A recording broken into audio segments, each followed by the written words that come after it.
you 3 simple steps to start about. I'm going to give you 3 simple. I have said the word budgeting 3 different times. Sometimes the Ghanaian accent just wants to come out. I'm sorry.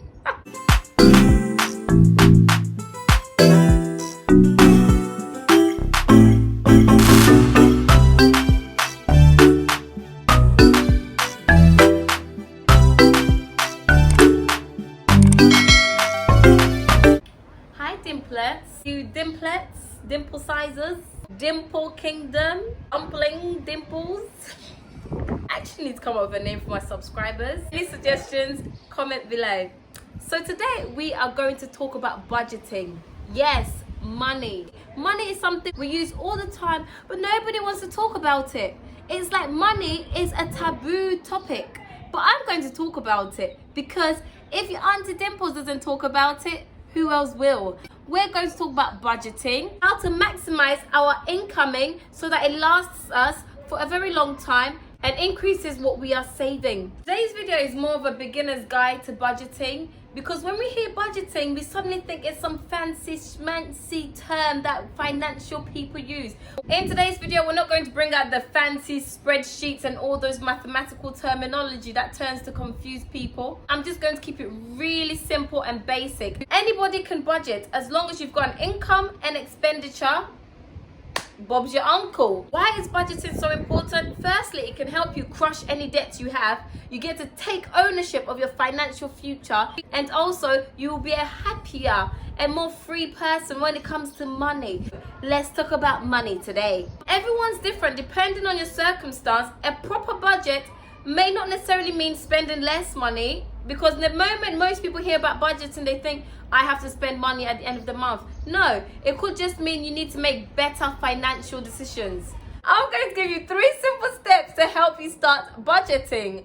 That's how you say budgeting. Like Queen would say, budgeting. We're going to learn how to budget today, okay? Stick with me, stay tuned, and let's learn together. Step number 1, you need to first track all your income and expenses. Your income is how much you bring home at the end of the month. Some of us are on a fixed salary. Some of us have flexible jobs where we are paid different amounts every month. If you're a freelancer, you may have to look at everything that you've earned for 1 year and then come up with an average to help you decide on how much income you have per month. Your expenses are basically everything you are spending your money on. Are you buying groceries? Are you going out with the girls every Friday? How much is it costing you to buy all that MAC makeup? And sometimes it helps to look at your bank statements, look at old receipts, because they will help you track your expenses, the exact expenses you are spending every month.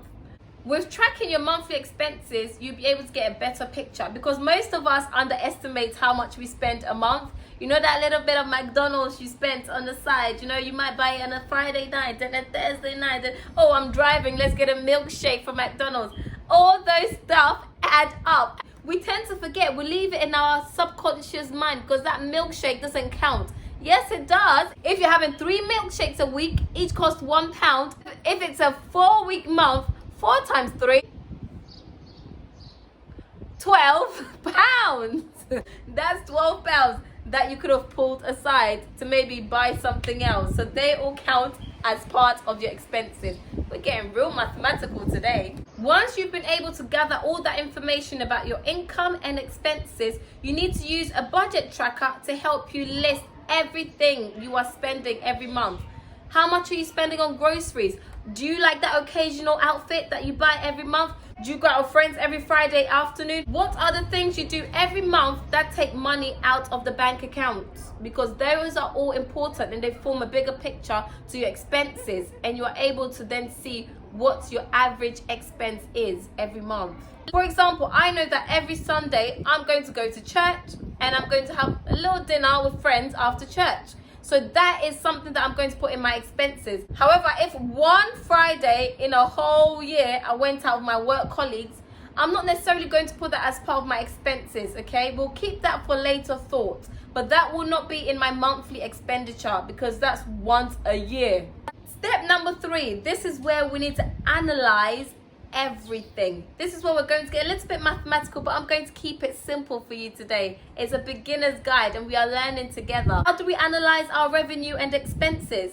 So your revenue is obviously the money that's coming in, your income. If your expenses are higher than your revenue, we have a little problem. It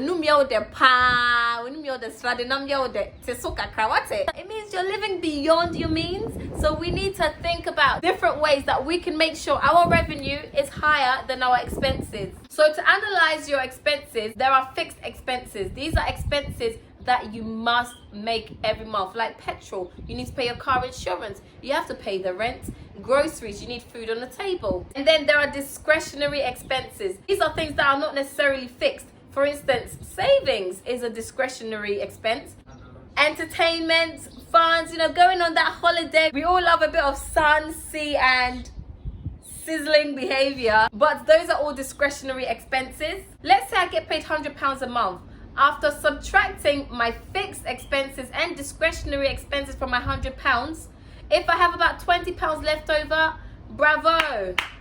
I can save that £20 in a savings account somewhere. However, if my fixed and discretionary expenses outweigh my income, what you need to do is look at your discretionary expenses.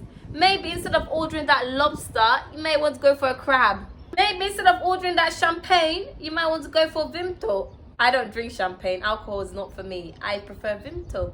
So you might want to join the Vimto crew, okay? If you go for a champagne, each to their own, but Apostle shall hear about that one, I will tell.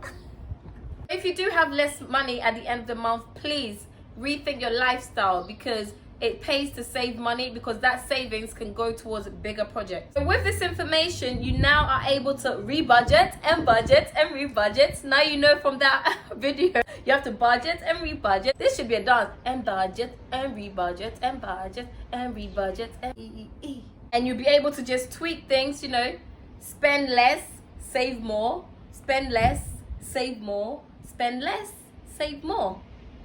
And that's it. 3 simple steps to start budgeting. Watch this space for a little bit more technical types of budgeting, where we may look at some Excel spreadsheets. Some future videos I may do for you, maybe how to create your own budget tracker, or I can share mine with you. How to save tens of thousands in a year. So the world is our oyster. Once we start budgeting, we take ownership of our financial freedom.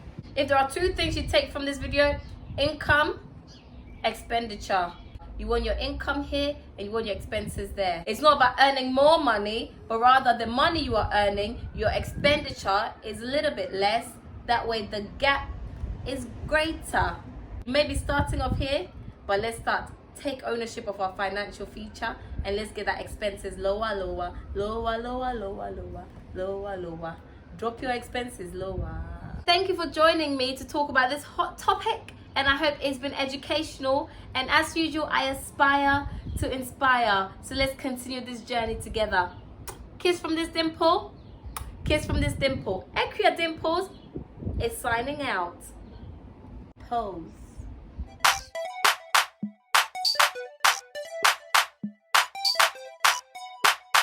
Thanks, made it.